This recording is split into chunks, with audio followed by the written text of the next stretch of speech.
Maria Elena Agostini, campionessa italiana di prove multiple indoor promesse e terza assoluta per un soffio, non sei arrivata seconda. Insomma, quant'è comunque la soddisfazione oggi? Beh, la soddisfazione è tantissima, soprattutto dall'anno scorso, perché l'anno scorso è stato un anno un po' complicato che mi aveva fatto avere qualche pensiero e invece ho stretto i denti, quindi questa è la soddisfazione più grande che potessi avere, sono davvero contentissima. Senti, le gare oggi come sono andate?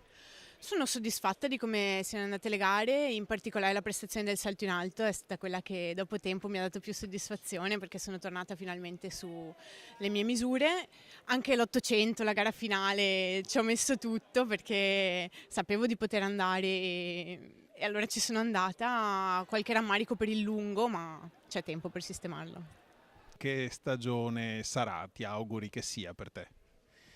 Beh, mi auguro che prosegua come è cominciata, quindi io continuerò a stringere i denti e mettercela tutta e poi si vedrà. Quest'anno senza gufarmela spero nei 5.000 punti nelle prove multiple.